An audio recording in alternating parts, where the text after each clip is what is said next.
Hello, class. How are you? Thanks for joining me today in our very first lesson, Choosing Success in the Classroom and in Life. Just to let you know up front, this lesson is very personal. I don't mean it's about me.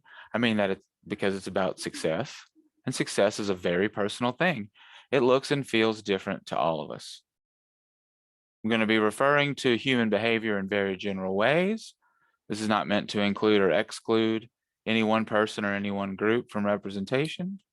I'm approaching this lesson from my perspective, so take that into consideration. The strategies that I present, both lifestyle and test taking, have been proven to help students succeed. Of course, there is no one correct way to do anything. As they say, there are many paths up the mountain, and that is true in education as in so many other things. I want this student success lesson to provide you with solid ground from which to begin the semester. For my online students, since I am recording this lesson for you and it won't be live, please answer the thought questions I bring up for yourself. You can jot down your answers, you can think deeply about them, but hold on to them as we go through the lesson so that you'll be able to apply this to yourself personally. Again, this is a personal lesson. Right away, what is success? Take a minute to think about this for yourself. What is success? Is it lots of money? Is it peace of mind? Is it employer paid health care, including vision and dental benefits? Is it being able to afford your own house? Is it showing your children or your grandchildren that it is never too late to go after what you want in life? The questions we ask ourselves are, am I successful? Am I successful in all areas of my life? Some areas of my life? Each of you is guilty of at least one personal success that I'm aware of, which is enrolling in and participating in this class. If you're listening to this right now, that's a success, that's an accomplishment. Think about all the other things you could be doing, or you could be doing nothing. I'm not going to define or tell you what success looks like for you. I'm going to discuss some tried and true proven strategies that could help you find success on the high set and in any college and career education that you might need moving forward. These 8 strategies are proven to work, and they're available for you to start using right away. The first one is to believe in yourself. You have to believe in yourself to get this done. The reality you experience is the reality you create in your mind. I believe you can do it. Do you believe you can do it? The hardest part is signing up and showing up. Continue to choose successful behaviors, and it will lead to success. Number 2, expect a welcome. That means expect a welcome from us. It's going to be different for every instructor, but believe that your instructors and the rest of the staff here at BIPSI are glad you're here. If you're rolling your eyes, I get it. This one may seem silly or stupid, but it's very helpful.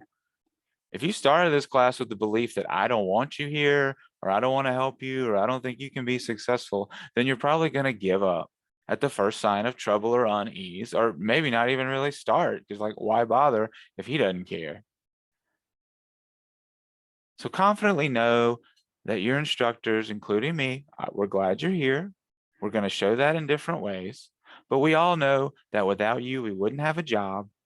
And we remember when we were students, and we want to provide for you what we wanted when we were in school. So again, 2 pieces to start this class confidently is to believe in yourself and know that you are welcome here. Number 3, heading off stress. Being an adult student in college can be stressful. You probably have other commitments. Know this in advance and be prepared. Plan or prepare for something to come up during the semester that is stressful or that rocks the boat. Hope for the best, prepare for the worst, is what I always say. You need to communicate with me and your other instructors about what's going on in your life if it limits your participation in the class. We don't have to know all the personal details, but if we don't see or hear from you for a week or two or a month, what are we supposed to think? But the majority of instructors are willing to work with you if you demonstrate the effort and the maturity to communicate with us. A specific strategy here to help you head off stress is to create a schedule in your life that emphasizes the importance of your class to not only yourself, but to the other people in your life, the friends and family and support groups. But you also want to create a schedule that is sustainable and so something that you and your family can live with for the entire length of the semester or however long you're enrolled in the course. 4 and 5 together are about the people in your life. Surround yourself with positive people whenever and wherever possible. The people in your life can help you or hurt you. Let the people who support you know that you need their support, and then make friends here in the class to get support. I know it can be difficult online to make friends, but I've set up discussion boards in the hopes that maybe it'll get everybody talking to each other. Number 6, don't compare yourself to others. Take advantage of all the help you can get. If someone's moving along what you think is faster than you, who cares? That's not you. Keep your eyes on your own path, acknowledge what you need to work on, and keep moving forward. Number 7, develop strong professional computer skills.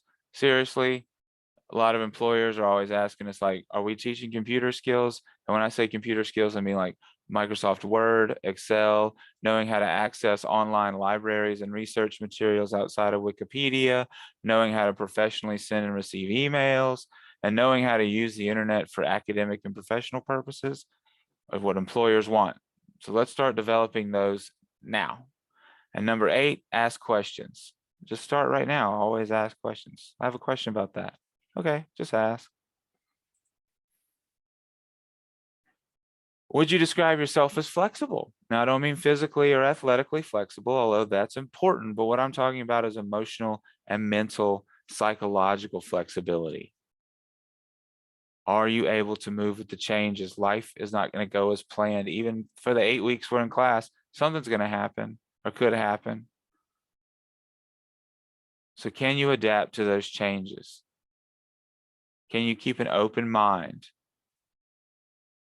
Remember, you and I, we're human beings. We're not perfect. So patience is important. Asking questions is important. Recognizing when we're feeling frustrated, overwhelmed, excited, or just not feeling it is important. Recognize when you don't understand something. That happens. It's not always because there's something wrong with you as a student. Maybe I explained it in a weird way or in a way that didn't connect with you on a personal level. Ask me to explain it again. Your courage to ask questions when confronted with uncertainty and doubt inspires your classmates and me to ask questions when confronted with those same feelings. Have a solid backup plan. What are you going to do if your computer or laptop goes out? What if you forget to pay the internet bill? Can't log on to the class? Who are you going to contact? Are you someone who is fully engaged and 100% committed to your own success or not? Because if you are someone who is fully engaged and 100% committed to your own success, how can you continue in the face of adversity?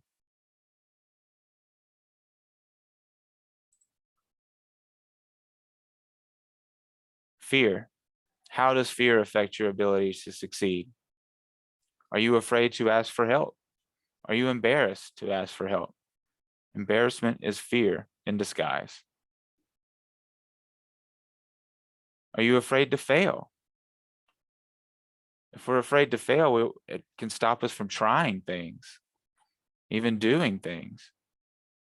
You here right now is a testament to your overcoming feelings of fear to this point, and just continuing to do that will lead to your success, a part of it, right?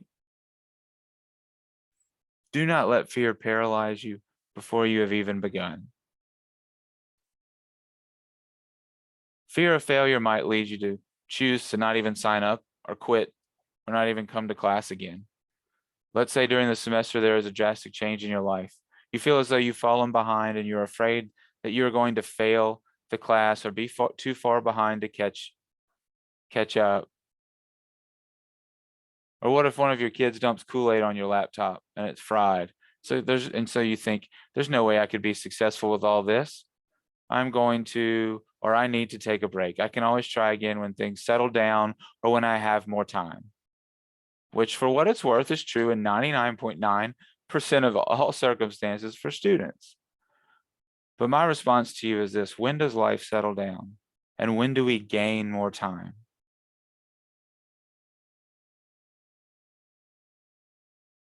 I am aware that there are times in life when it is simply not feasible or reasonable for us to add school, homework, study time, travel time, internet time to our busy schedules.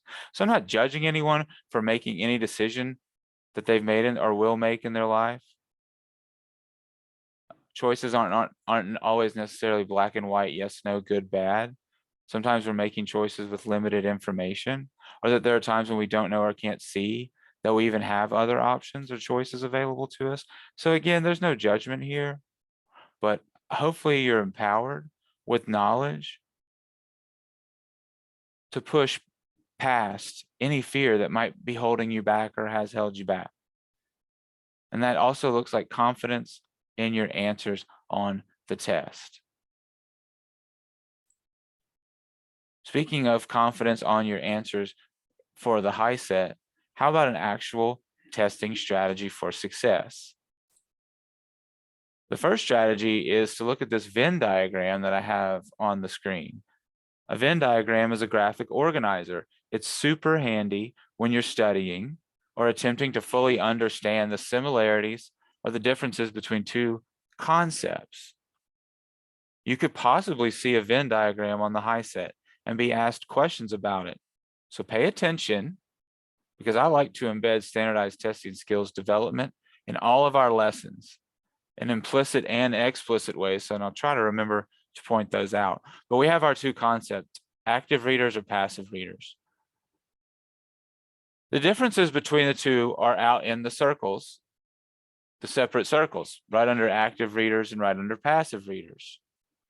Under active readers is a list of attributes or characteristics or behaviors that people say active readers demonstrate. Under passive readers is a list of behaviors that passive readers tend to demonstrate. In the middle of the Venn diagram is two characteristics that both of them share. And you know that they share that because the circles are overlapping, right? So what do they share? Well, both active readers and passive readers have to pass standardized tests, the high set, and they have to pass college or career and technical education courses for any degrees or certificates. So knowing that both of those types of people have to pass those two, right? Which list of behaviors sets you up for success, sets you up better, or better sets you up for success? Active reading. Look at the list of attributes. We'll be talking about them through the class. Reading for ideas, not just reading to get it over with. I understand if you don't like reading, but just because you don't like reading doesn't mean you don't have to pass the high set, right? And you're going to have to read to pass the high set. Thanks for listening to this lesson.